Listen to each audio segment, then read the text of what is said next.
All right, so I'm here on Off Topic with, we'll say Joey Lozado. He is running a YouTube page called the CTS Interview Room. You guys do a bunch of interviews. You guys do sports, like previews, highlights, talks, discussions. How did you kind of get into this? Like, what kind of inspired you to like get down and do this? Well, the first thing is I do appreciate you letting me come on your show. Uh, I mean, but I'm going to break the third wall here and just let everybody, your audience know that Perry was very patient with me. I was supposed to be here 30 minutes ago and someone fell asleep, and but Perry was like, "Hey, you got a show to do." And I was like, "Thank you, man. I appreciate it." But no, how we got started is an interesting story. 2 years ago, my mother passed away, and my mother was big into thrift stores and flea markets and thrift stores and flea markets Mhm. and yard sales. I mean, it was nothing for my mother to wake me up or like a week prior and ask me, can she have a yard sale at my house? And so when she passed away, of course, anybody that's ever lost a parent, but losing a parent is one thing, but losing your mom, that's for like, at least I don't know how everybody else is, but for me, that's what that lady was, the love of my life. I'm married and have kids, but she was my first love. You know what I mean? Yeah. So I wanted to do something to honor her. So I started a little store called Carolyn's Treasure Shop.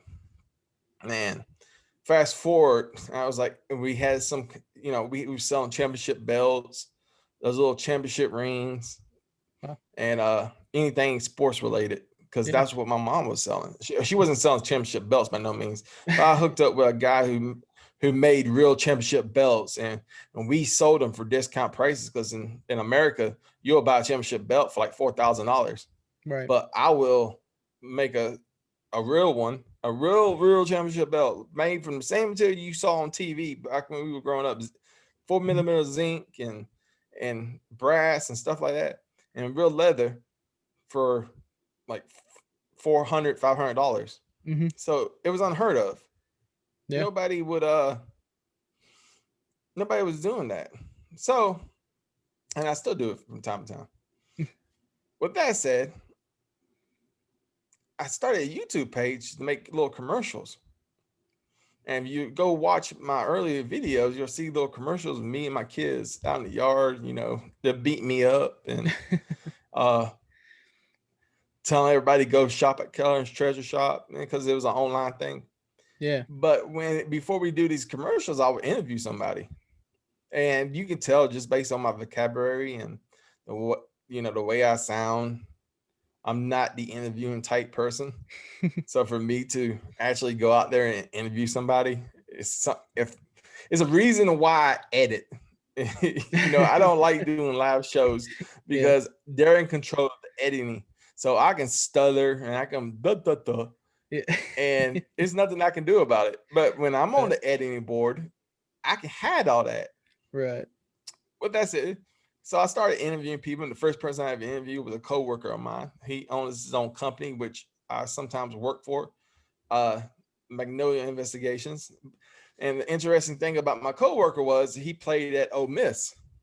Oh, nice. So I interviewed him, and then I was like, oh, okay. So I had a social media consultant, and he was telling me, well, tell you what you need to do is start getting high school coaches and local people. And I was like, yeah, that's what we have to do. That's what we have to do. And then he asked me, what is your top level? Like, what do you feel like was going to be your top level guest? Mm-hmm.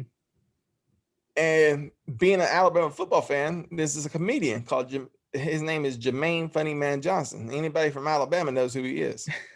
He does he basically sits on a couch, makes a video, and he sits on a couch and he pretends to watch the game on Saturdays.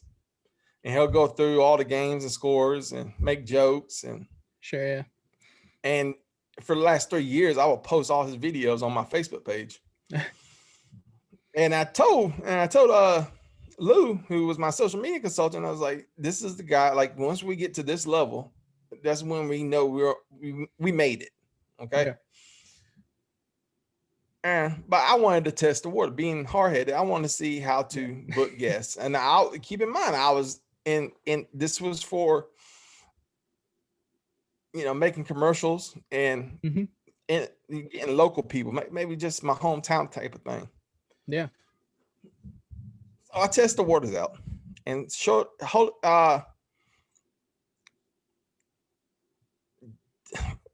shockingly shocked. I mean, I was very shocked by this. Yeah. I contacted his website, and he said yes. Well, there you go. A YouTube page with 6 subscribers, and this guy who's pretty famous. I mean, he's not like Jerry Seinfeld by no man, but he is you laugh at my stutter. See, stuff like that would be edited, but he's no Jerry Seinfeld, but I mean, in Alabama, he's famous. Yeah. And I was like, wow. And so we got him, and he was gonna be my second guest because, like I said, we only had 6 subscribers. Mm-hmm.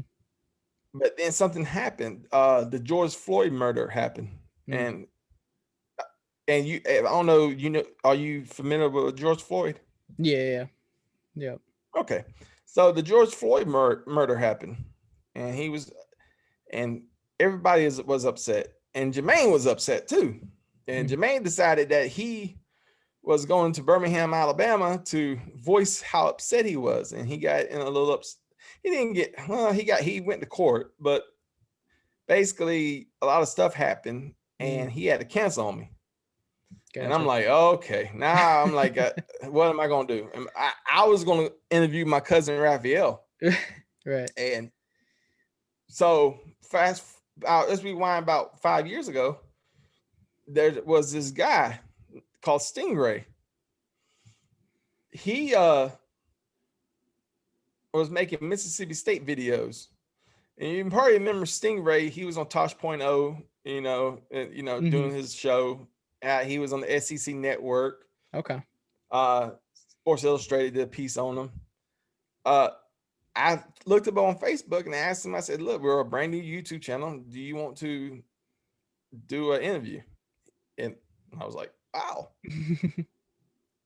This guy said yes too. So I interviewed him. And then Jermaine Funny Man Johnson, I got with his agent, a publicist.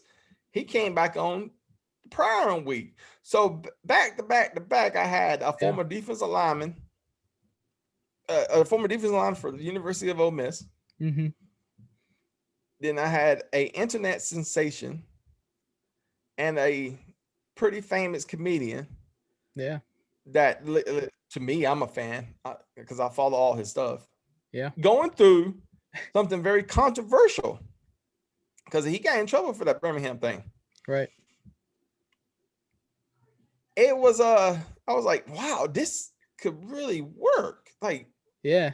Excuse my language, you can beat this out, but I was like, fuck local stuff. Let's see where we can go. And then we started getting, some pretty decent names. We started talking to Ricky Morton, WWE Hall of Famer Ricky Morton. Wow. Sean Cannon, interviewed him twice. Anybody don't know who Sean Cannon is? Sean Cannon was the bad guy in Karate Kid Part 3, and he was on General Hospital. Then who? Nikita Koloff, a professional wrestler. Jim the Rookie Morris. His life was inspired by the movie Disney's The Rookie. Yeah. Vince Papala. His life was Invincible. Inspired by from Invincible. Yes. Yeah. So we started getting some names, and I was like, man, we can really do something. Yeah. And that's how CTS started right there.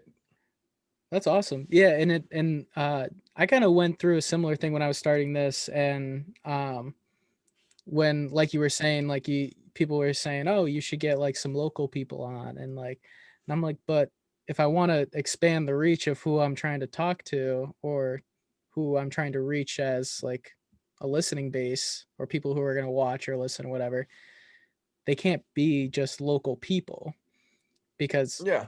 people aren't going to, like, people from like Alabama or California or from on the other side of the world aren't going to listen and have me talk to like my town mayor, like that's not going Right. to interest them. So I like, that was my same mindset. I was like, I have to find people who everybody can appeal to, and even if they don't know them, it's more of a general, like, okay, one of my friends made a small budget movie.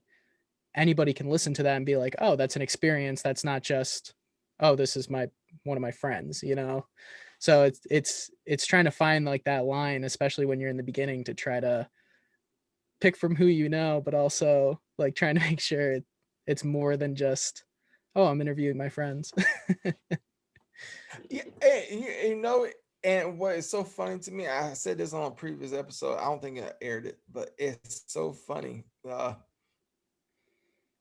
You're starting to do something big. Hmm. Of course, CTS is still small. We just now got 500 subscribers. Uh, but compared to where we were like in July, we started in July. Wow. Yeah. For me not being a celebrity, for me not being a name, me not being a CBS, NBC, ABC, for somebody who just went out there and started hustling, Yeah. and we got 500 subscribers. That's pretty much close to 100 Yeah. subscribers a month. Yeah. And it's funny to me because we don't ask for nobody's help by no Hmm. means. You know, I mean, of course we would love help, but it's funny to me like how family and friends do not support you when in this quest. Like I mean, I'm 38 years old. This is a hobby, Hmm. and I got other means to pay my bills. This comes second to my family. Yeah. However, you would think that like your family members would just push the subscribe button, Right. or your friends will push the subscribe button. And I Right. learned in this quest that that's not the case. Yeah. I do not have that support that most people will have, because there's some people who are good people, and that's Right. probably why I don't have that support. uh but who could do something and just automatically get 1,000 subscribers just based off friends, family. Yeah. It But for me, it's I have to put the money into it. I have to put the time into it. I have to expand. I have to go, when I promote something, I have to put money in promotion. I have to spread the word, you Yeah. know. And that's something that is, I had it didn't bother me until there's like one time I was at a function and I was like, "Hey, did you check out the CTS interview room?" No. Okay, are you gonna ever subscribe? No. And I asked her daughter, she's like, no. So Yeah. why be like that? Right. Like what? And you're, Yeah. yeah, Like, what like does it hurt you to why? not do it? Yeah. What is it like? Yeah, That's why it's like you whenever could. even when I'm like whatever person I interview, I make sure that I like subscribe and follow them on stuff. Cause it's like, if I don't do that, how do I expect people to do that for me? And cause like, it's so simple. Like, it's such an easy thing to Well, just do those little I things. want to, and sometimes I do, but sometimes I don't know how to get to the information. Right. Uh, Yeah. but like for example, we had Rebecca Love on. Rebecca Love is a porn star. Well, let me Hmm. say this: I think she still dabbles in porn, but Gotcha. she's now, starting a new business in Twitch, doing Okay. video games and Yeah. everything. Yeah. I would I would love to support her on her Twitch account, but here's the thing: I don't play video games like that. Yeah. Yeah. Uh and then she's mentioned that she has an OnlyFans. Well, I don't even know what an OnlyFans is. I know I got the idea what an OnlyFans is. I don't, but I mean, I'm not going to pay money to see pictures of you when Right. it's one of those situations where it's like, okay, I want to support you, but it's not worth my marriage. Yeah, that's a You different. know. Yeah, that's a totally. It's a very But risky I mean, great situation. girl. I mean, I hate to use her as an example. She's a Hmm. great human being, somebody I enjoy talking to. Hmm. Uh, everybody has their own path. You know, Right. she chose one different from mine, but you know what? She's a very successful human being, and I Hmm. got nothing but respect for her. But some people I just can't support that way. I will support you. Like go get it, girl. But other than that, I can't. I can't. I'm not gonna sign up to OnlyFans. Right. Right. Yeah. No, it's a very strange thing. Like the more that I get into this and like start looking at like how to manage social media and how to manage, like you said, expansion and like trying to cover as many bases, it is it's such a strange like world, like when you get into it, because it's not just like, oh, make a podcast, post a podcast, like, or post a video, like make a video, post a video. It's like you got to make sure you're posting to your social medias, you got to make sure it's cohesive, you got to make sure like there's so much that like cohesion that has to like go into it. And it is a very strange like thing where it's, even when you're just starting out, you're like, oh, if I don't make this look somewhat professional, it's never going to take off, because like people are just going to scoot by it because there's other people that will do it like the next step, you know? Oh, So, most definitely. And one of the biggest things, like, there's no help. Uh, right. we have three other people on this channel, Hmm. but we got three other people with careers, brands, Yeah. and for my cousin Raphael, he's got a social life. But let's use Raphael as an example. Raphael's got several little businesses that he's trying to open up, so Hmm. that takes up his time. Yeah. Then he has a full-time job. Uh, that takes up most of his time too. Yeah. And then you know he has a little bit of a social life. I'm not gonna get into all that, but he's a very sociable person, Yeah. and that takes up his time too. He just became a father, Hmm. takes up his time. So it's hard for me to say, "Hey, Raphael, come stop what you're doing and come do my project." Right. Yeah. And this made no mistake about it. I said it's the only thing I have to offer these people is partnership. Hmm. Like if it's like a lottery ticket, like if this takes off, if Right. this happens, if this becomes a you know bar store sports, or or if it become like a Perry Ramsey, if you will. uh you know we're partners in this, Right. but it's up to me to make this happen. It's my money, it's my time, it's my effort. Yeah. It's really up to me. Is this thing gonna sink, or are we gonna sink or swim? Yeah. And and I kind of, that's what motivates me to get up in the morning. Like coming up, we got Greg Kading. uh if anybody doesn't know who Greg Kading is, Greg Kading was a detective that was assigned to a task force to investigate the murder of Notorious B.I.G. And in doing so, not only did he find the real murderer of Notorious B.I.G., he found the real murderer of Tupac Shakur. Mm. Now, anybody who's ever seen the documentary movie Rap, or Hmm. seen the movie, seen the TV Netflix series Unsolved, it Yeah. was on USA and it went to Netflix. You'll know who I'm talking about. He's the main guy, the Right. detective. Now, on the weekends, I work night shifts. Hmm. I want to sleep. it's my responsibility to get up and Right. make sure I make that interview. Right. And it's a grind, man. Yeah. Sometimes I try to tell people I record Tuesdays to Fridays if I don't work a case. Yeah, I've been Mhm. taking my time because of hypertension. I've been kind of taking it easy on private investigating. Mhm. So, and that gives me more time to do CTS. However, I tell people, like, if they want to do interviews Tuesdays to Fridays, Yeah. but Greg was like, "Hey, we can do it Sunday," and I was like, "Damn, okay, we'll do it Sunday." Yeah.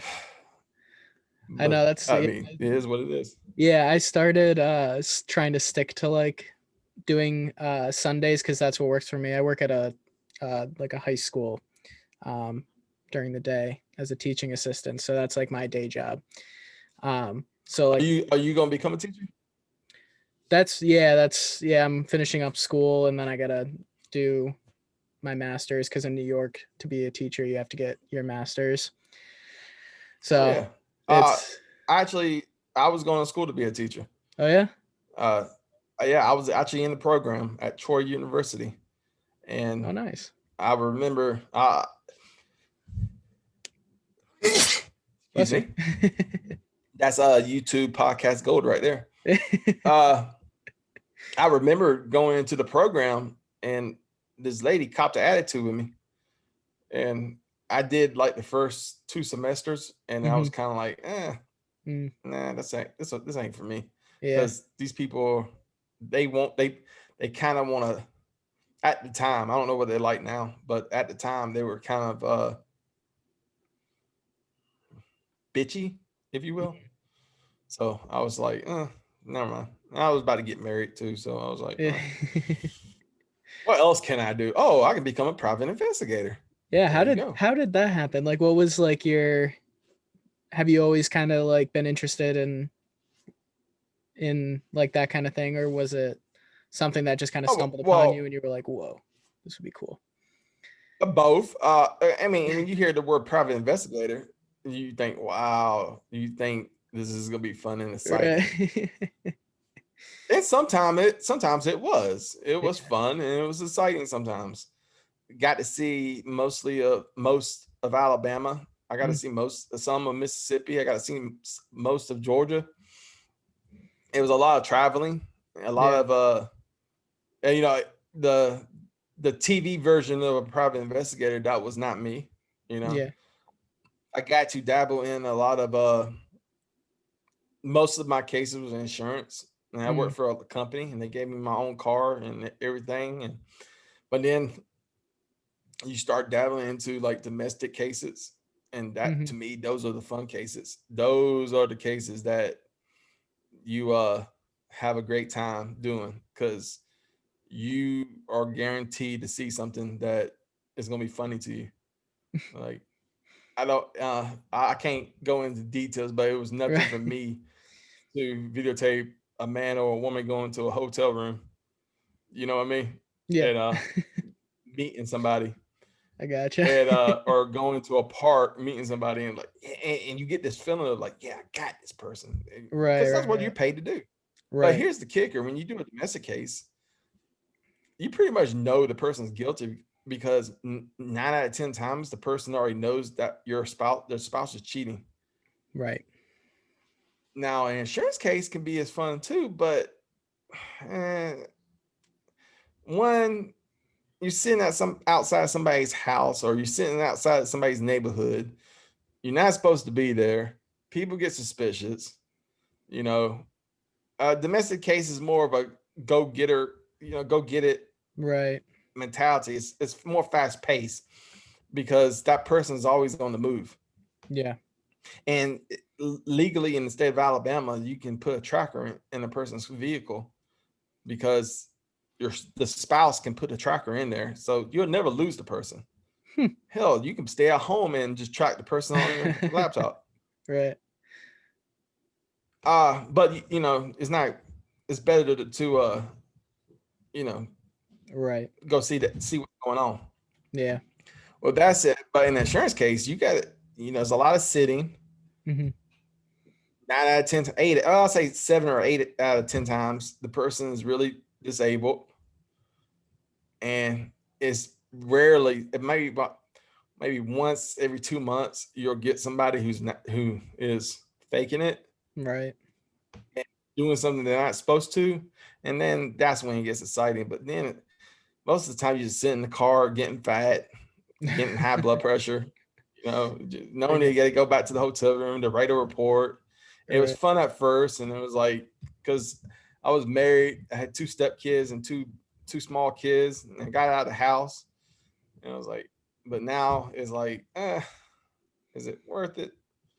Because I hate Yeah. missing Christmases, I hate missing Right. Easters and all that stuff.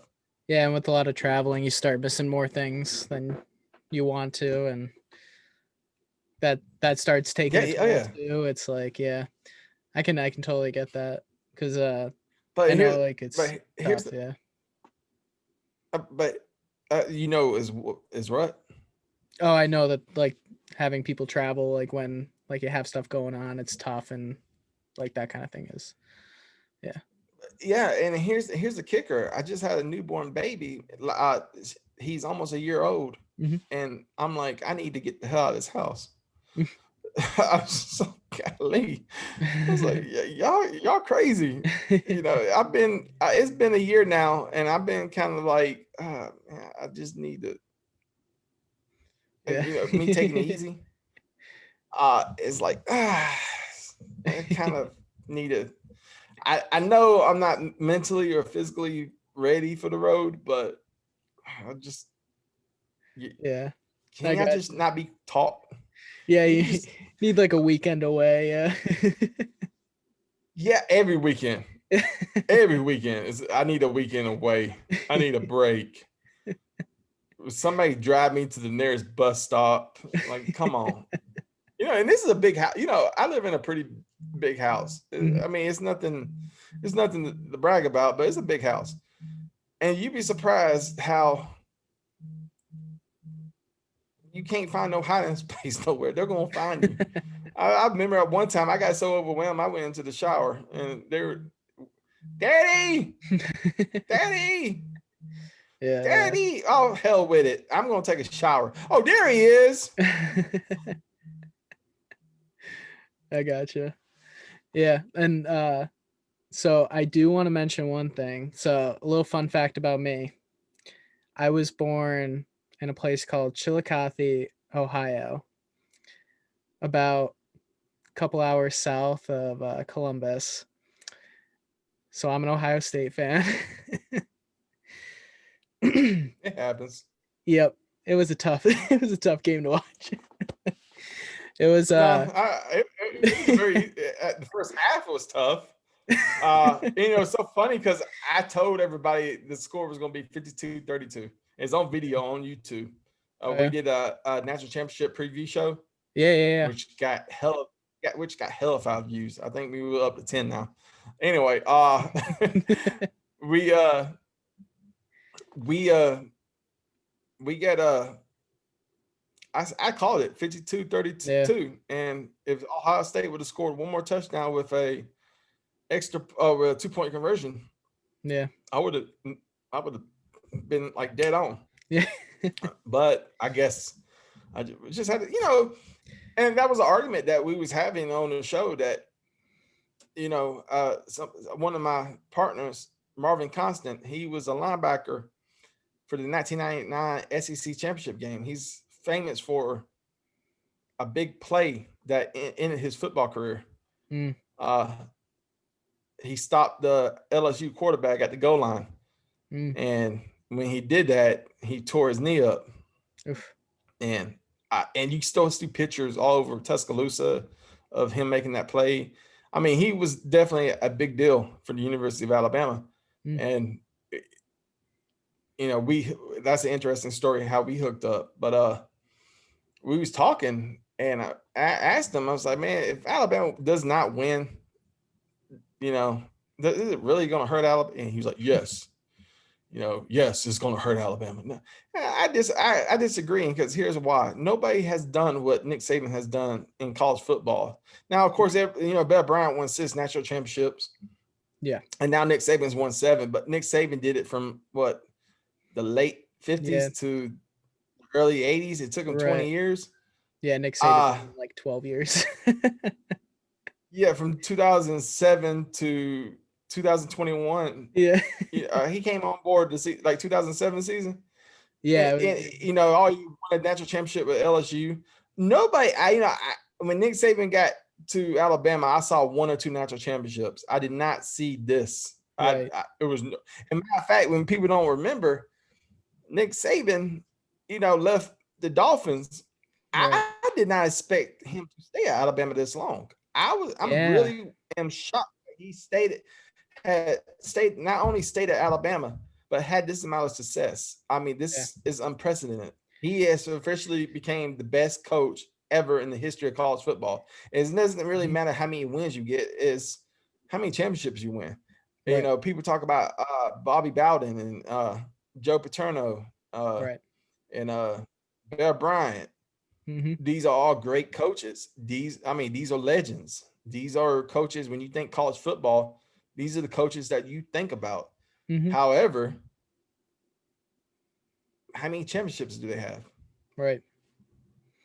Yeah. No, Nick Saban has 7. He is. It's really tough to argue anything else, like, at this point. And like, even coming from a really like angry loss, because I wasn't even so much upset that they lost. I just wish it was a better game on our end. And but even coming from that, I was like, like, how do you even get so angry, because it's Nick Saban coaching a team, and like anything that Ohio State tried to do to like supplement players they lost, or like anything, Nick Saban had the answer. And it's like how do you even how do you you can't get too angry, like, it's not like it was somebody else. The thing about it is, Ohio State could have easily got Nick Saban. Yeah, I know they wasn't in consideration for Nick Saban, but what I'm saying is, though, my football team, before Nick Saban, the best year that University of Alabama had was the 1999 season, which Marvin Constant played, when they won the SEC championship, and when they went to the bowl game in Miami to meet Tom Brady in Michigan and lost. And talking to Marvin, they did a lot more partying and getting ready for the damn game. But that's another story. But God bless them. But that's another thing. Talking to a lot, we'll get into talking to a lot of Alabama legends. But that was like the best team, and then they got in trouble. They got in trouble due to defensive lineman, and it's funny to me, and other things happen too. And I really, on top of my head, I don't have the mental notes to what exactly happened. Sure, yeah. However, due to a player getting paid and getting books and stuff like that, et cetera, Alabama went on the death. It was close to the death penalty. No bowl games, no recruiting, no scholarships. People just got up and left. Auburn, Alabama's biggest rival, beat the hell out of us, every year for like 7-8 years. Mm-hmm. 6, 7, somewhere around there. And when you lose to Auburn, I hate it, because anybody that knows anything about college football, Auburn fans are the most annoying fans in the history of sports. I hate an Auburn fan. It is what it is. It's just it's something about that fan base, because all they do is talk about shit that is irrelevant. And it's half of them don't even watch football. They just say that, I'm an Auburn fan, and they're women. It is what it is. And the town sucks too. I don't like the town. But And that has nothing to do with the football team either. I just don't like the town. With that said, I don't know what, I lost my train of thought. I start talking about Auburn. I just the hatred just fueled you, blacked out, and you were just yeah. What were we talking about? I lost it. You're talking about kind of how like they got like blacklisted, like okay, yeah, and coming out of that with see what Auburn does to people. Yeah, you see what the Auburn football team does to people. Yeah. So 1999 was the last best year that we ever had at Alabama, and then we went through years of just hardship. People want to bitch and complain about Mike Shula, but Mike Shula was the coach that came in. He was a former player. Mm-hmm. He was the son of a coaching legend. He came in and just kind of like, look, I'm gonna take the head coaching position. I'm in coaching. I'll take the head coaching position. He knew what he was getting himself into, and he did the best job that he could. He couldn't get the 5-star recruits. Nobody wanted to come play at Alabama. Right. Really and truly, nobody really wanted to come. Alabama was about to hit that level, like Army and Navy and Notre Dame, and well, of course, Notre Dame's doing good now. But what I'm saying is, though, prestigious schools that dropped, like Miami. When's the last time Miami was even thought of? 10, 15 years ago. Yeah. And luckily we had a athletic director, Mal Moore, that was like, no, we are this, this is a university. This is about education, but this school is important. If you think about the University of Alabama, you think about its football program, it means a lot to every person that lives in the state of Alabama. Yeah. I mean, the Alabama football team is basically the heart of the state. So it's important for us to have a great Alabama football team. And Mal Moore knew that. So they go out and get Nick Saban, and they fired Mike Shula. I like the way he handled it.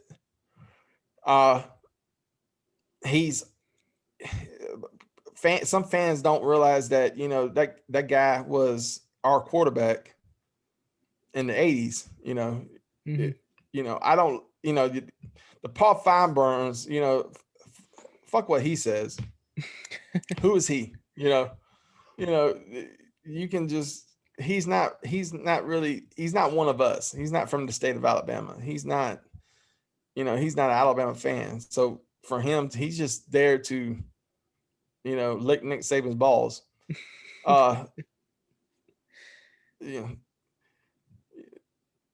It's just that it means so much to the state of Alabama for Alabama to do good. And it really means a lot. And for the state to see what this football program has done since Nick Saban has got here, it means a whole lot. Because I'm telling you right now, I was content for the rest of my life with what happened in 2010 when they beat Texas.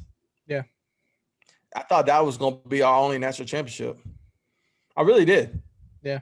And Nick Saban was going to go to the NFL. And, I was blessed to see that one national championship, because there's universities that don't ever see a national championship.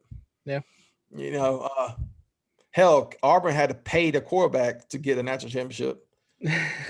There's a reason. True story. True story. All my stories are true, by the way.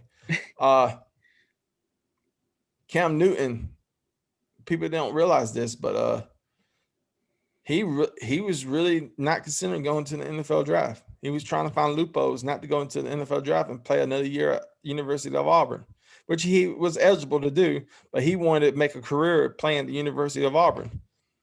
Did you know that? No, I didn't. Yeah, he said the reason why he wanted to stay because it was too much of a pay cut.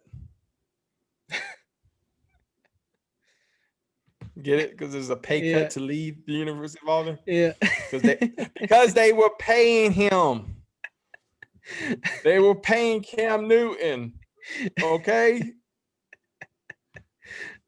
Facts. Yeah. The truth. When the truth become bad. You paid Cam Newton to win it. You paid for that championship. He leaves. You fired the head coach season later. You paid the quarterback. You paid the quarterback more money than you paid the head coach. God. And there's some jackass out there right now saying, "Hey, did you know Alabama pays the players?" No, I don't. We don't talk about it. That's the same thing. I'd say the same thing about Ohio State because they got in trouble. Like what was it, 10 years ago? Yeah, like Terrell Pryor and like it was just the running back and then snitched on the coach and they made a 30 for 30 about it. Yeah. And he wanted to go to the NFL as a freshman. I forgot what his name was. Yeah, I can't remember. It was he was a good running back. Yeah. I mean, it's a good thing that as a fan, you don't want to see like bad blood, and then you watch that 30 for 30 and you see them all like hugging at the end and like everything is forgiven and that's a feel good story. Sure, cheating and scandals, and all of a sudden at the end of it you can hug and kiss. Yeah. That's awesome. Good for Ohio State. Yeah. And y'all had a good coach. You had Urban Myers. Yeah, and I don't know how y'all fucked that up, but I think he had some health issues, and then I think there was some background stuff going on, and I think they kind of were like, listen, like this might get worse if you're here. And he was like, yeah, between health issues and some background stuff that wasn't really good, he decided like they took the more like peaceful way out and he left. And then but I like Ryan Day. I think he's a really good coach. Yeah, you're gonna see a lot of big things at Ohio State. You're gonna see a lot of big things. Yeah, he just doesn't have the same experience. Coach. Yeah, he's really good. We didn't have the same players this year being able to play. We had 20 something players out. When it comes to college football, yeah, you can have all the great players in the world. Trust me, when you play at that level, all the athletes are good. I don't care if you play at Conference USA. You make it to the college football level. Yeah, you're at the top level. So every player is good. You can have a squad of just top 5-star players, but if you don't have good coaching, right? What can you do? Nick Saban is a unique individual. Urban Myers is a unique individual. Yeah. Coach Kelly from Notre Dame, he's a unique individual. See, I mean, you got somebody, Dabo Swinney, unique individual. You got these coaches that are, I'll put Kirby Smart up there too for Georgia. Yeah. I still believe if Georgia fans stick with Kirby Smart, you're gonna see the thing about happening with Georgia is they got Kirby Smart, and then they're always like championships. We're gonna see so many championships, and we're gonna beat Nick Saban. Things don't work that fast. Even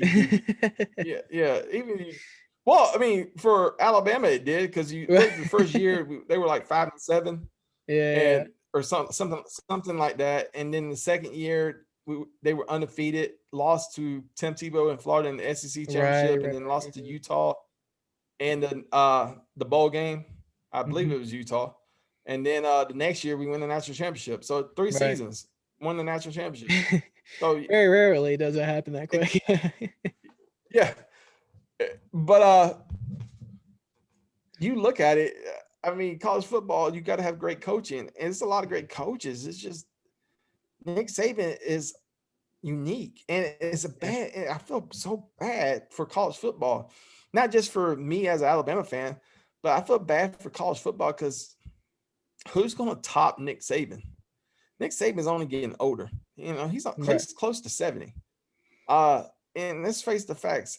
You want to, if you're blessed to make it to 70, you want to enjoy the rest of your life. Now, Nick Saban could be one of those coaches that probably coached to, like Joe Paterno for Penn State, probably coached till he's 105, is a skeleton sitting up, you know, it becomes a On the symbol. He's not wheelchair, really coaching. He's just there. Nick Saban probably could be one of those coaches, but Mhm. really and truly, do you want to work the rest of your life, or do you want to go enjoy Right. the rest of your life? I choose the latter. Yeah. I want to enjoy life. You only got one life. Mhm. And maybe coaching college football is enjoyment to him, and God bless him for it. Yeah. But for me, I want to see my kids, my grandkids, and that's just Yeah. me. Oh, But yeah. hey, It's stay tough. at Alabama. Yeah, I don't foresee him going, especially at this point is like in his life and his career. I can't imagine he goes back to the NFL just because it's probably like it's not the same. I don't know why.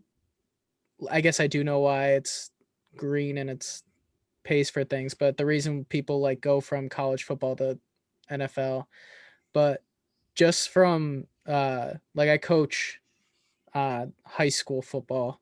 I'm an assistant coach. So I can't imagine like the excitement that you get from like high school players is so different than like what you see like on Sundays. And it's the same thing with college. The excitement, the energy, like the passion is so much different college football than it is with the NFL.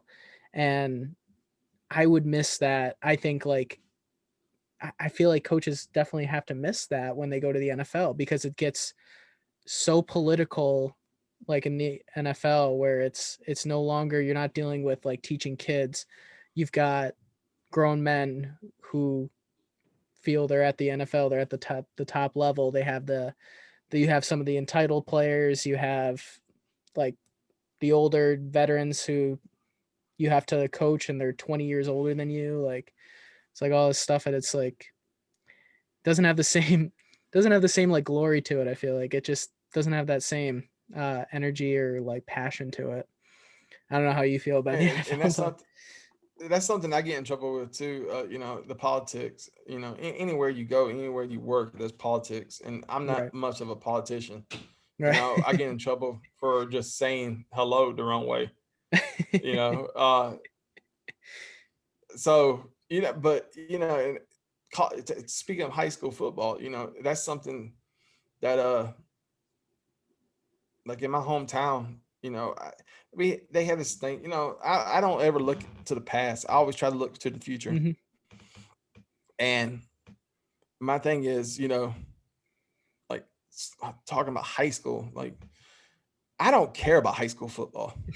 Like I personally don't. Now, if I was a coach, yeah, right, if right, I'm committed or my son's playing high school football, I'll watch it. yeah, But I don't want to go spend money or pay my time to watch a bunch of 15-year-olds play football. Like it just doesn't appeal yeah, to me. Even when I was playing football at high school, I wanted to be playing. I didn't want to be watching. right, I didn't understand why there was thousands of people in the stands to watch right, us play football. yeah, I understand for the students being there because it was fun, right, fun thing. But you'll never see me pay money to go see high school football or any type of high school sport. right. You got to make it to the college level for me to pay money to see you. Uh,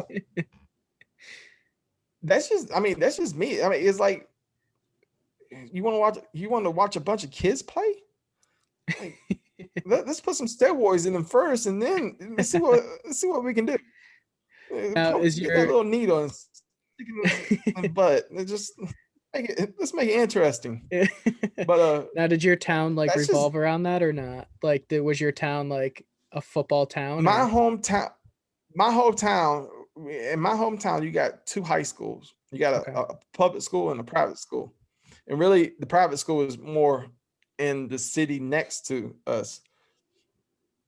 But and then over in Columbus, Georgia, you have a bunch of different high schools. And I'm from the city called Phoenix City, Alabama. And yeah, on Friday nights, on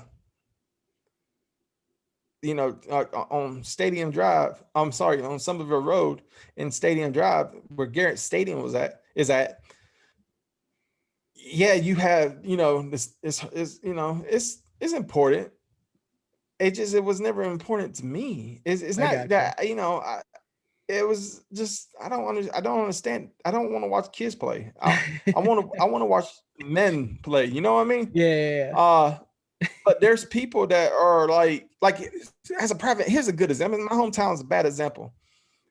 I went to the city in Alabama, small town, and their town revolves around the high school Mhm. football. Like, that's what they live for, high school football. Yeah. Like they have parades and that, I mean, it's just that's what in their community, because it's a small town. Yeah. Uh I forgot the name of the city. I believe it's South Alabama. Uh that's what that's what their town is made for. And it was shocking because you go to the gas station clerk and they'll start talking about their class in 1984. Like, like, I don't like I couldn't imagine seeing somebody from my high school class and even know who the hell they are. And you remember Judge Capitol, like the trial when President Trump got appointed Judge Kavanaugh Yeah. to the Supreme Court, and then all of a sudden he had like books of stuff he did in high school and Right. timelines, and like Right. I was like, golly, and he graduated high school in 1981. Yeah. Like I couldn't imagine what the hell I was doing when I was a junior in high school on September 6th. Like Right. what the I don't know, but I mean, some people just live in the past. Yeah. I just never been that type of person. I want to live in the future because I know what happened in the past. Right. I don't know what's going to happen in the future. Yeah. That's just my way of thinking of it. No, yeah. I totally get that. Uh my And town I totally, yeah. I I totally totally get get it. that. Some people hit their peak at 18, Yeah. Yeah. but hell, I haven't hit my peak yet. Yeah. Why would I want to talk about? Why do I want to talk about stuff at 18? I wasn't even near my peak. Yeah. Hell, I wasn't even at my peak at 28. Yeah. I hope I wasn't. Lord, hope I wasn't. I hope I got more success to come. But if I don't, then I'll like when I turn 75, if God allows me to make it to 75 and I didn't accomplish a damn thing in his life, then I'll look back at high school and Sure, yeah. being 28. Like, man, I was so awesome then. But no, I'm gonna look to the future. No, yeah, That's just how I I look at it. yeah, I agree. And a lot of my we had our coach when I was like playing football, it became a whole like town thing. It was really like you were talking about that small town. My town I grew up in was small too. And our coach, uh him and his son both like had cancer and both beat it.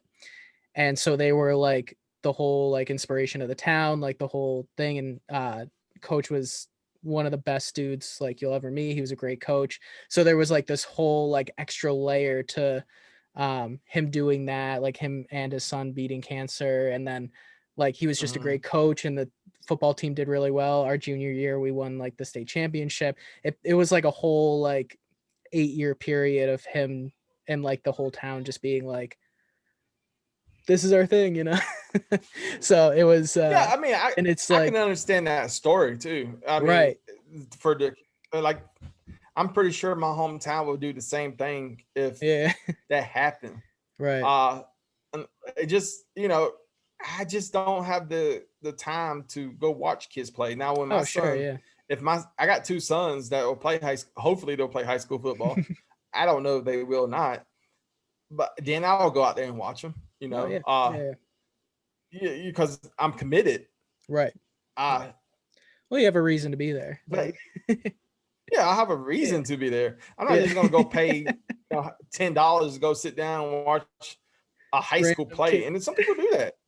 Yeah. Some people will go and never even went to the high school, just Right. love football Yeah. and go and just go to a school game, like Hmm. just any school.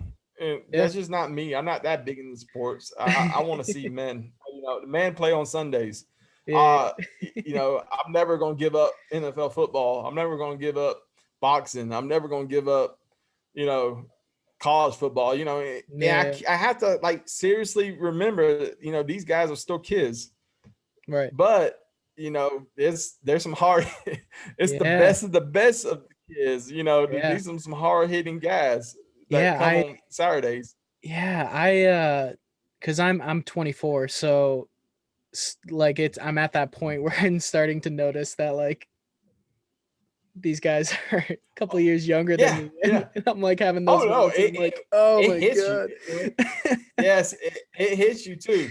Yeah. Because growing up, I was big. Like I remember we interviewed Andrew Zhao, Mm-hmm. and Andrew Zhao was the quarterback. He was like, in the state of Alabama, you always pick what team you're gonna go for. Are you gonna pick Alabama? Are you gonna pick Auburn? And everybody just chooses their team. And as a kid, you just kind of like your mom is an Alabama fan, your Right. family's is an Alabama fan, so be your Alabama fan. Right. I didn't, I say when I started playing football about 12, I started watching Alabama, but I was only watched like maybe 1 or 2 games. It wasn't really committed. Mm-hmm. The 1998, 1999, even 97 maybe. Around that time, that's when I started really getting committed to Alabama football, and Andrew Zhao was like the quarterback. And I remember telling Marvin when we started the Marvin Constant show, where we interview Alabama football legends and former Alabama players. Mm-hmm. The first person I want to interview is Andrew Zhao, because I remember, like being all of this guy. Yeah. He was he had a good arm. He scrambled. He knew when to leave the pocket. He was a good quarterback. Yeah.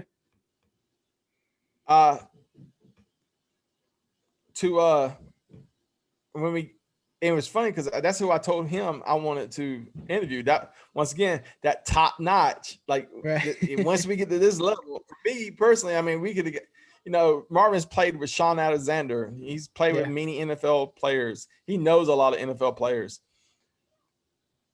But for me, I was like, I want to talk to Andrew Zhao, who is the head coach of Syracuse in Sylacauga, Alabama. Yeah. A high school coach, now, anybody can go talk to him, but it's not like I knew him. Right. Actually, the time of this recording, he went to Clemson. So congratulations to Mr. Zhao. Oh, that's awesome. Yeah. So with that said, we interviewed him, and to me, it was like, wow, I'm talking to Andrew Zhao. I remember, growing up, I remember watching him on TV, Yeah. had, reading about him and everything. Right. But then all of a sudden you start getting like 22, 23, these kids are, now they're younger than you, and they're playing on TV, and then you get in your 30s and you're like, and then these kids that you watching are making millions of dollars, and then all of a sudden these kids that you're watching are now old retired NFL players. Like, damn. Yeah, I know. I'm having those moments. I'm like, oh, it gets worse. Oh, I can imagine. I mean, I still remember when Grant Hill and Jason Kidd won the Rookie of the Year, and because they were co-Rookie of the Year. Yeah, I still remember that, and now they're old men. Like, golly. It gets a lot weirder. Well, and then like some of my heroes, like when I was a kid, are now like old guys retiring, or they're already retired. And I'm like, these were guys that I thought were like unbreakable, like, and now they're like walking around and they're like holding their back, and I'm like, oh my gosh, I'm like, time really does hit hard. It does, and you talk about being invincible. Life like 2020 really shocked a lot of people, especially with Kobe Bryant. Because people don't understand. There's just some people that you don't think will ever die, Yeah, he Like the was. thing that happened with Kobe Bryant, it's a tragic accident. Yeah, In the back of your mind, you know he's a human being. You yeah, know stuff happens, right, but stuff like that does not happen to a Kobe Bryant. right. You know, Yeah, like that guy is invincible. Like yeah, Michael Jordan, I could not yeah, imagine the day Michael Jordan dies. I know yeah. it's going to Because happen, right, they're but legendary. Like they just have like yeah, an extra like thing, like yeah, it's it yeah. it seems Look at impossible. Bill Yeah, Russell. Like, yeah, look at Bill yeah, Russell. You know, he can barely walk, but he's still kicking. right. And but you think these guys are going to live forever and ever and Yeah. ever. And let me explain what's going on here right now. So we have a spare room, Okay. and like this room is empty, and we have a downstairs bathroom. So if you hear this water, can you close the door? Don't edit this out. This is type. Close the door. Hey. So everybody who's single and wants to get married and have kids. So we had this vacant room that I kind of moved I guess you want to call this a studio. Yeah. And it's basically just a junk room that we just put all junk in. We have a shower right next door. We have a shower downstairs. Another bathroom that you can use the restroom in. Yep. But everybody wants to come upstairs to use the shower. So the water that you're hearing right now, if you can hear over the microphone, because I can hear it in my earphones, that's someone taking a shower, which they can do downstairs. But no, they have to do it They here. have to do it. The person I was looking at was my son, who decided, I said, when daddy's doing business on the computer, do Hmm. not come in here. He comes in here. So back to Kobe Bryant, legendary Yeah. player. You didn't think he was ever going to pass away, and I Right. remember, when I found out I was in the hospital. I wasn't in the hospital, but I was in the hospital visiting somebody, Mm. and hit my phone. Kobe Bryant died, TMZ, Yeah. and I was like, that's got to be one of those, Eddie Murphy died kind of jokes. Yeah. No. And I Right. remember telling somebody because I said it out loud. Kobe Bryant died. Oh, and the guy looked at me, and I wasn't talking to him, but he heard me. He was like, "Oh, that's fake." Yeah, I was Right. like, Yeah. "Yeah, Kobe Bryant can't die. Was it stupid?" Right. Then I get in the car, and the radio's blowing up. Kobe Bryant died in a helicopter crash, and I was like, "God, this can't be right." More reports Right. to Yeah. come, and you always kind of like. And now I'm not a Lakers fan by Right. no means. Hmm. Uh, if anything, I'm a Bulls fan, but you hear that more information to come. We don't have all the details, and you're thinking, okay, more details are going to come, and Like he's fine. then Yeah. Yeah. yeah, Yeah. he's fine, and it wasn't a helicopter crash. It was a bicycle. He was on a bicycle and he fell. Right. Right. TMZ caught it on camera, Right. Yeah. something, and then it got even more sad when you found out his daughter was on the helicopter, and then Yeah. it got even more sad when other little girls was on the helicopter Yeah. and other families, and it's like, God, this Yeah. cannot be. This is a tragic. Because there's one Yeah. thing for Kobe Bryant to die, Right. but then his daughter and then her friends Yeah. dying. That's what really hurt. I mean, Yeah. Kobe Bryant dying, it crushes you because he's a legend. But then Right. you had these little girls that had a whole life ahead of them, Yeah. and you Yeah. know that It was terrible. Like it was one of those things where I remember um I went out to lunch with one of my friends. We were at this like pub, and we walk in, and I saw it on the you was at a TV. pub.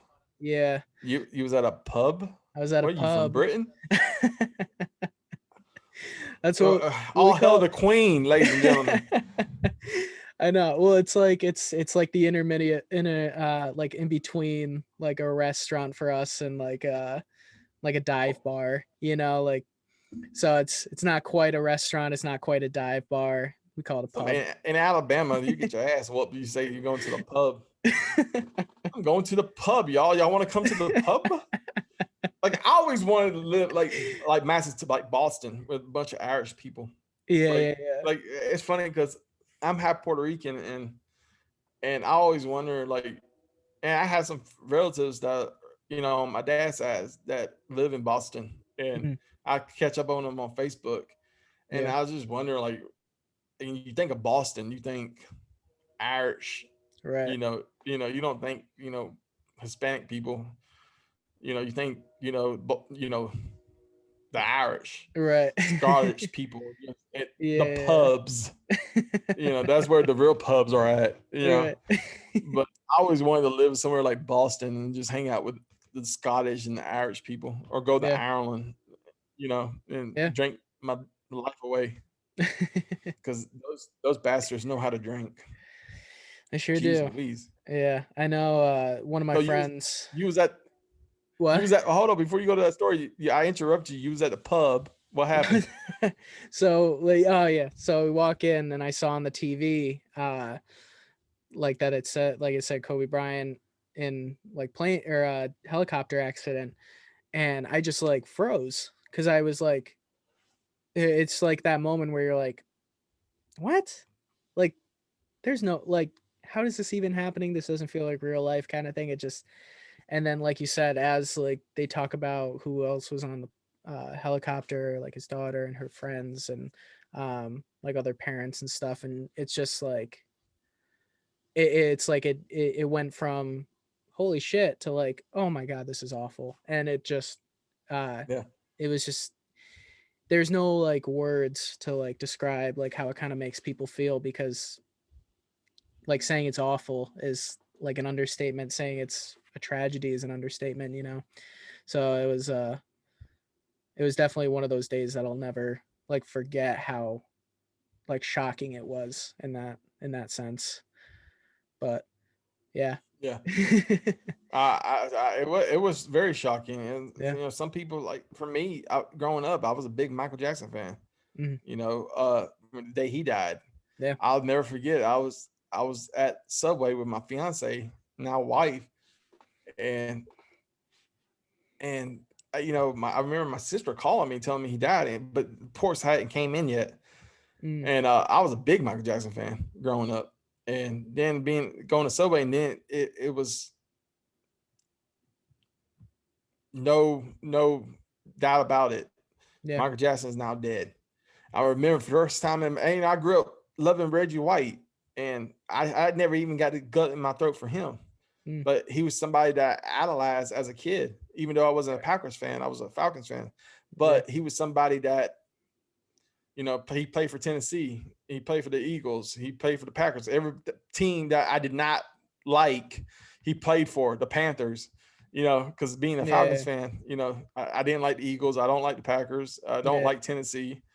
But Reggie Wright was that one guy that I was like, I idolized. I didn't even get a Mhm. gut in my throat for him. But when Michael Jackson passed away, I was like, and you couldn't help a tear coming down your eye. Yeah. And my wife was looking at me like, or my fiance was looking at me like, "Are you okay?" I was like, "Yeah, I'm good. Yeah, yeah." I wasn't gonna cry for a celebrity, somebody I never met, Right. but it was just, those memories pop in your mind of, Right.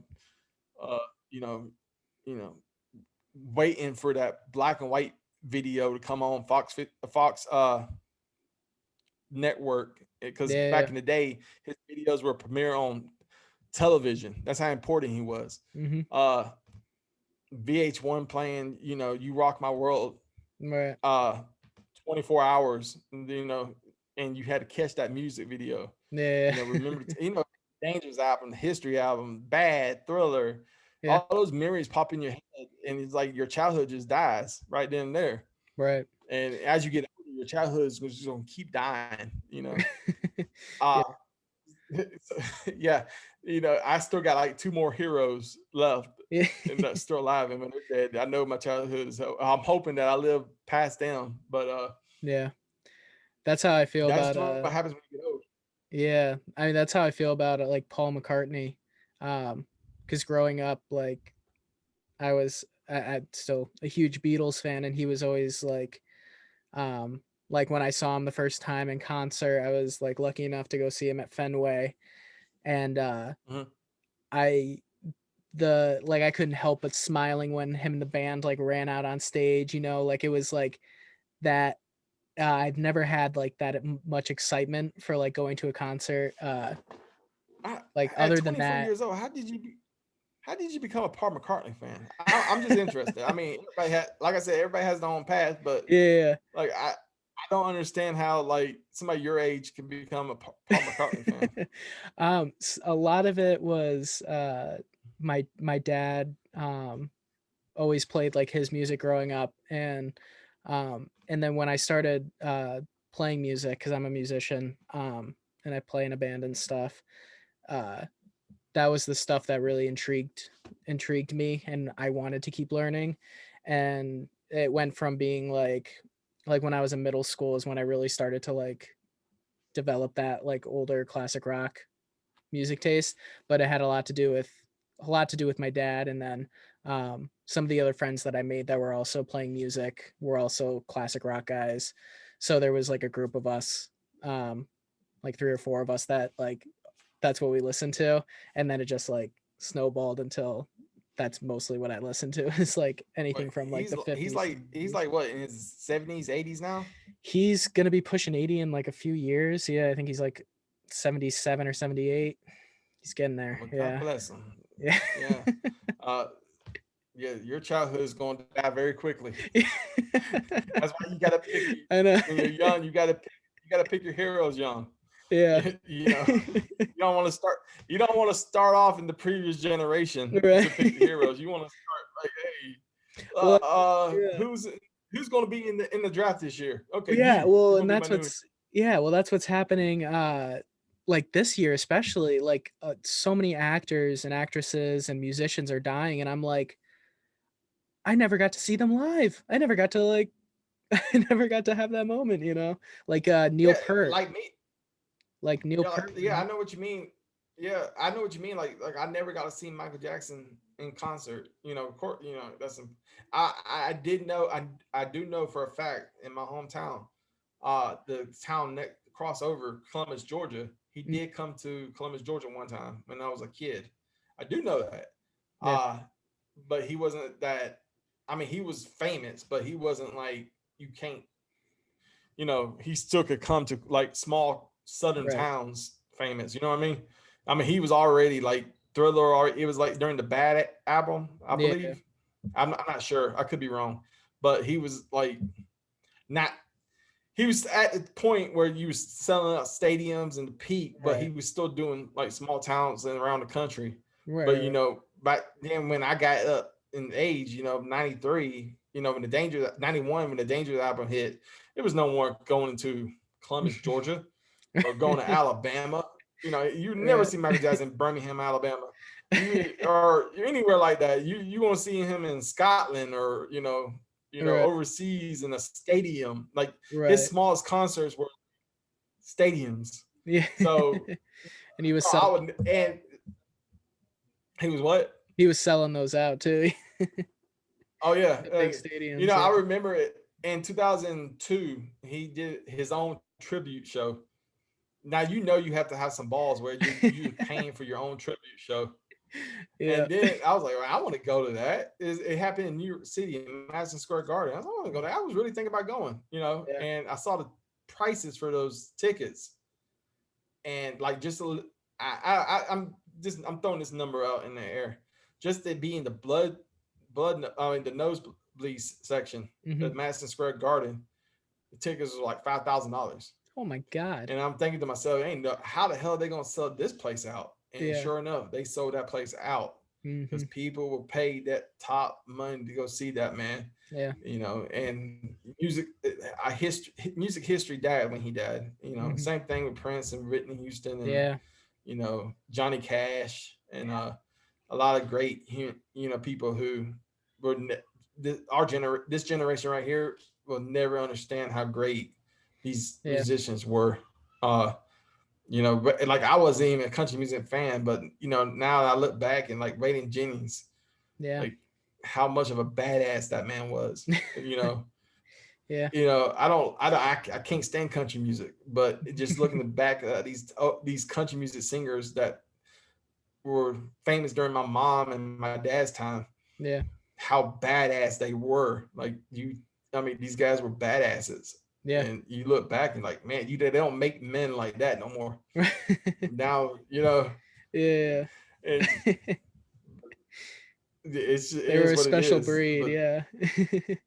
oh yeah, I think that's the reason why they died at 50 or 60. But they're definitely a special That'll breed. do, yeah, yeah. Yeah. Yeah. Um, before I let you go, um, I'm gonna have you like tell everybody where they can find all your social media. And obviously you're on YouTube at the CTS dash interview room on YouTube. Um, but where can they find you on social media to help you support and help support you and grow and stuff? Yeah, I want to help you support me, okay? Uh no, you know, you speaking of podcasts, we're on Spotify right now. But I haven't been very disciplined. Once again, I'm by myself on some of this stuff. Mm, I got 3 episodes and I didn't really I just it was like a test track drop, just trying to test it out, test the mm-hmm, waters out. I still paid the monthly fee, but I haven't put no channels. But I'm about to get really disciplined about putting my shows on a podcast. mm-hmm. But to find us, go to Facebook on look up Carolyn's Treasure Shop. You'll see 4 faces on there. You see Stingray, the internet sensation, the SEC super fan.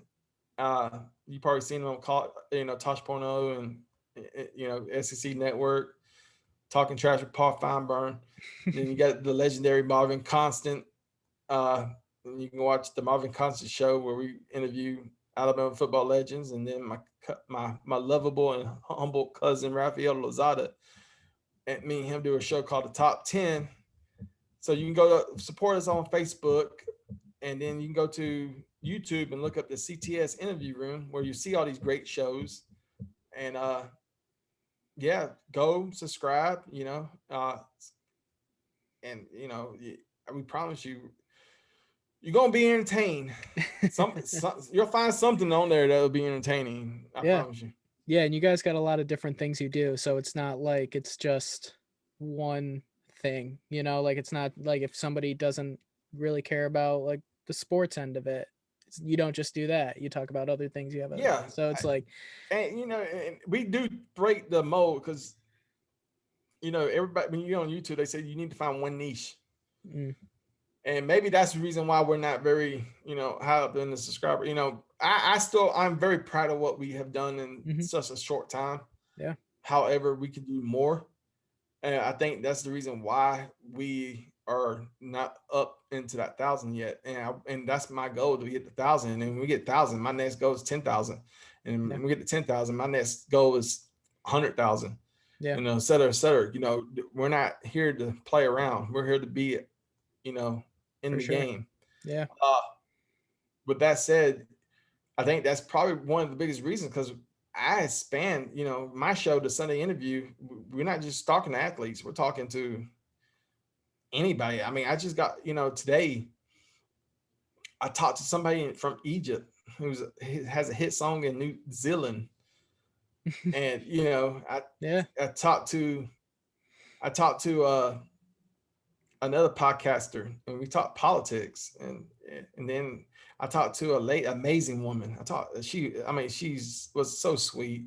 Uh, her she wrote a book about her life and dealing with the anxiety and PTSD and other personal matters that you have to watch and listen to.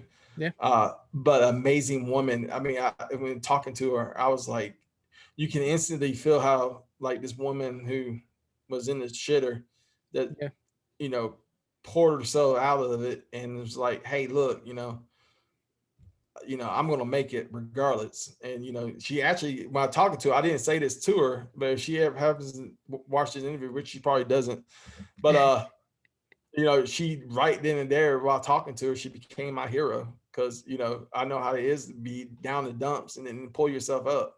yeah, So I didn't tell her that. I should have told her. It'd probably make her feel good, but she actually became my hero. And I talked, and then we got Greg Caden coming. hmm That's, and then now we're trying to go to the next level. We're trying to get celebrities. I mean, yeah, I've been in talks with Bill Ingvall's people. I've been in talks with wow, Carlos Mencia's people. We in talk. We're talking to him. Yeah. You know, I think the biggest insult you can get is when, like, I can't say this person's. I'm not gonna say the person's name. Let's say he's a professional wrestler on TNT. Let's put it that way. His people told me I had to get my numbers up, and you know, to even look at him. And I was like, Yeah. well, maybe. And I replied to him. I was like, well, maybe if I have an interview with Briss Erico, maybe my numbers will go up. So yeah, I mean, it's hard getting guests, but there's, Yeah. like I said, we're trying to we're really trying to get a name on YouTube, and Mhm. we're here to stay. We're not gonna fail. Beautiful. Yeah, well, I hope you guys get all the success you're working towards, because I mean, I love talking to you. This was a lot of fun. And I love talking to you. I tell you this though, you're part. I tell this to all my guests, and I mean it. I'm not. You're not one of my guests. I'm your guest.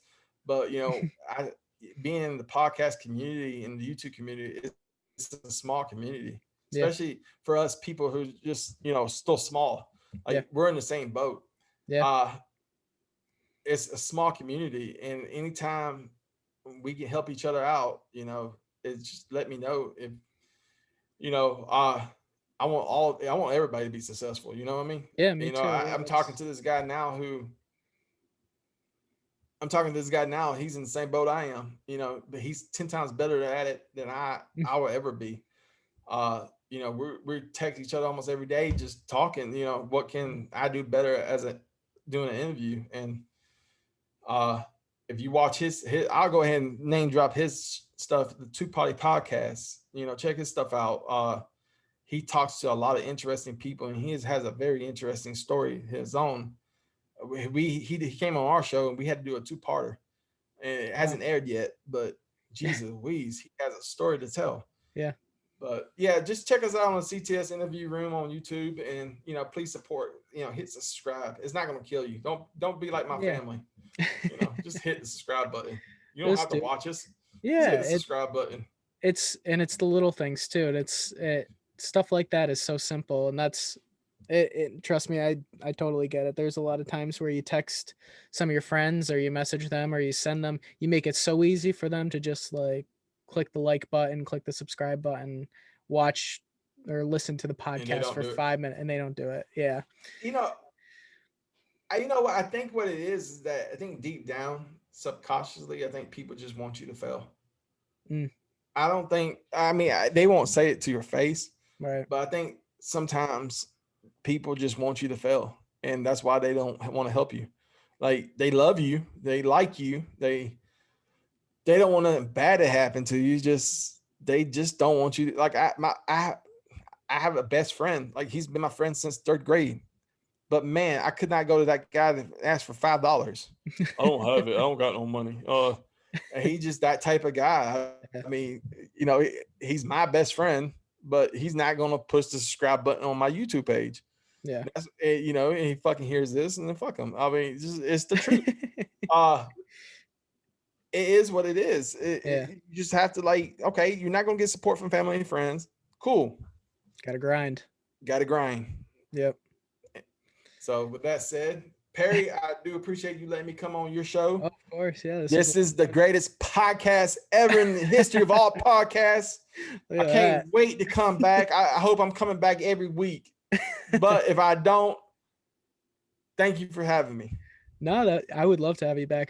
That's one of the things I've been doing now, is like I'm starting to go back and like find some of the people that were like, oh yeah, like I'd love to come back, and I'm gonna have them back in the next coming months. So I'll have to get you on the list, and we can yeah, like, hey, what are you doing now? Hey, what are you doing now?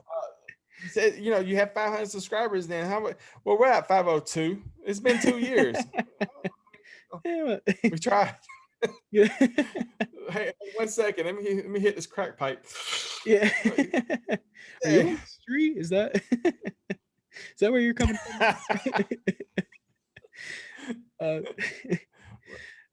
Well, Joe, it was great I had a fun time.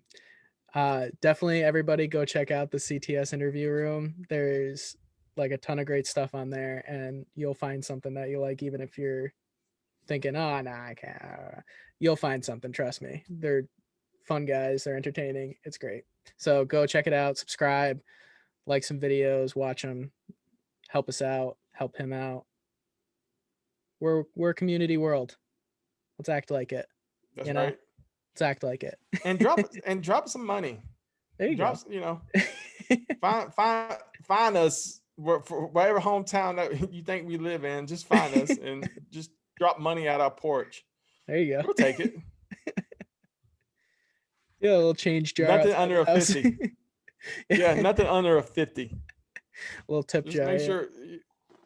Yeah, don't leave the singles. Don't leave the 1 and 5. We throw those away. Just 10s and 20s and 50s and 100s. There you go. All right, well, Joe, thank you so much. My pleasure.